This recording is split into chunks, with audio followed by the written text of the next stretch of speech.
Shalom Bapak Ibu, Saudara-saudara, selamat kembali bergabung dalam program kita, yaitu Road to Fruitfulness. Saudara-saudara tetap setia mengikuti perenungan pagi ini.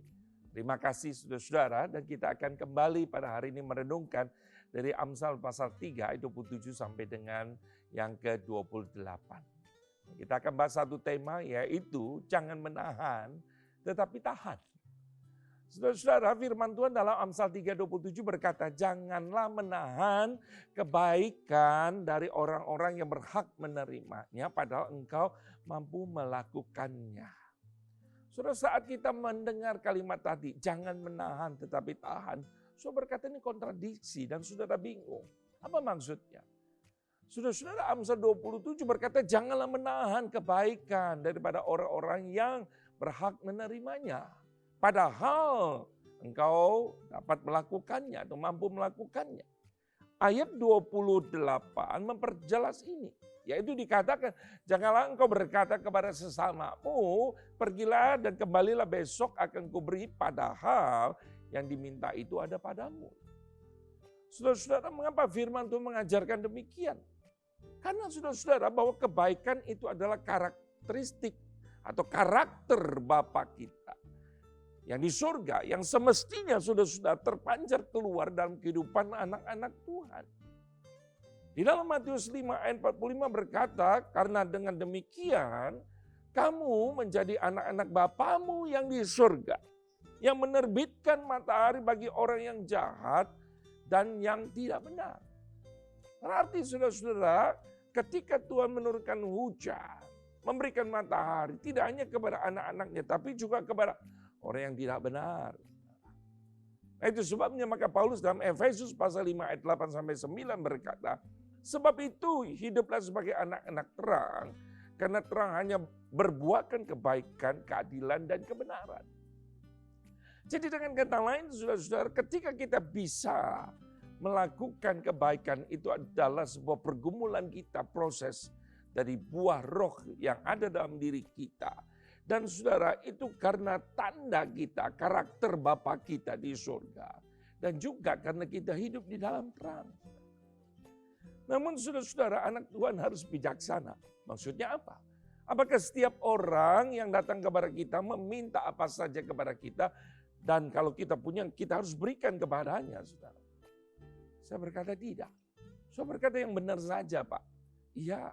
Karena saudara-saudara, kalau sudah lihat Tuhan Yesus pun tidak selalu memenuhi semua permintaan anak-anaknya. Saya kasih contoh saudara, Maria dan Marta pada waktu saudaranya sakit yang namanya Lazarus. Saudara-saudara sakit keras.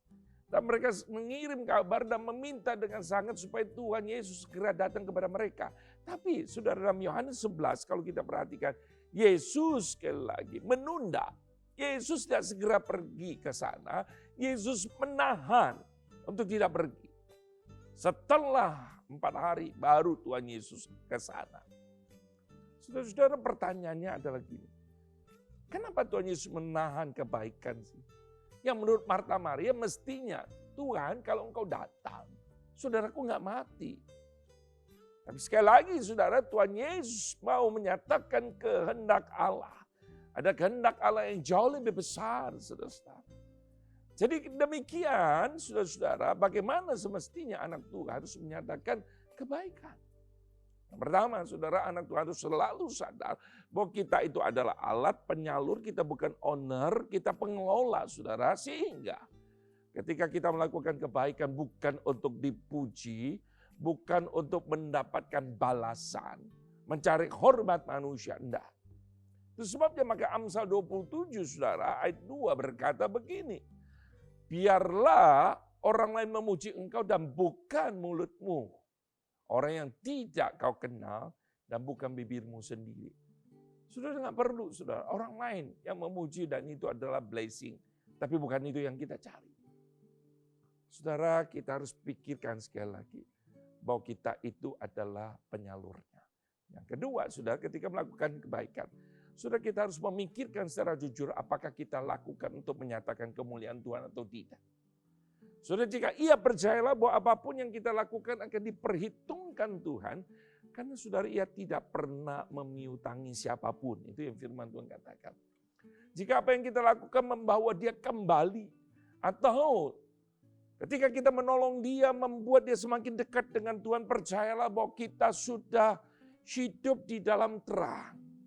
Dan kita sudah mengikuti paling tidak saudara-saudara karakter Bapa di surga kita. Sesungguhnya Tuhan Yesus berkata dalam Matius pasal 25 ayat 40. Segala sesuatu yang kamu lakukan untuk salah seorang saudaraku yang paling hina ini, kamu melakukannya untuk aku. Saudara, kiranya Tuhan menolong kita. Kita punya kepekaan ini. Amin.